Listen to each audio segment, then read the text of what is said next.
227 casi censiti con contagi e ricoveri in crescita. La diffusione del virus West Nile in Veneto preoccupa, tanto che la regione ha deciso di partire con un piano straordinario da €1 milione per una campagna di disinfestazione che verrà effettuata nei primi 10 giorni di settembre nei comuni maggiormente colpiti. Noi facciamo due azioni, l'azione larvicida e l'azione insetticida, cioè con questo €1 milione attiviamo tutta una serie di trattamenti, ma anche dare indicazioni ai cittadini, cioè un controllo responsabile del territorio non prescinda dalla collaborazione con i cittadini. Fondamentale non lasciare in giardini e balconi ristagni d'acqua, utilizzare repellenti ed abiti coprenti e chiari se si sta all'aperto nelle ore dal tramonto al primo mattino. Cioè la zanzara che ti punge e ti inocula il virus è un problema assolutamente importante. Avete voi dato la notizia qualche giorno fa del fatto che abbiamo dei reparti che ormai hanno più ricoverati di West Nile che di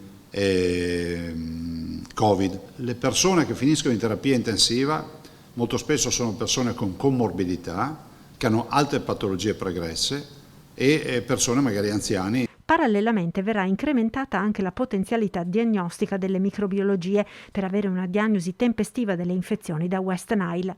Altra questione al centro della conferenza stampa del presidente Zaia, quella dell'energia, con i rincari esorbitanti che sono fonte di grande preoccupazione. Noi stiamo affrontando una fase autunnale e invernale che diventerà pesantissima per la disponibilità di fonte energetica, ma pesantissima ancora di più per i bilanci familiari. Del costo dell'energia che è quadruplicata, sulla quale è fondamentale che ci sia un intervento repentino. E se il nostro paese non è autonomo dal punto di vista energetico, non lo è nemmeno per quello alimentare. Significa che se chiudessero i confini e non ci fosse più l'ingresso di derrate alimentari, per un chissà che guaio internazionale che potrebbe accadere, noi ci ritroveremo nella difficoltà di poter sfamare tutti i cittadini. Anche questo è un tema. Io continuo a dirlo, l'ho anche scritto in 2 libri, cioè il tema dell'autonomia alimentare vale quanto quello dell'autonomia energetica.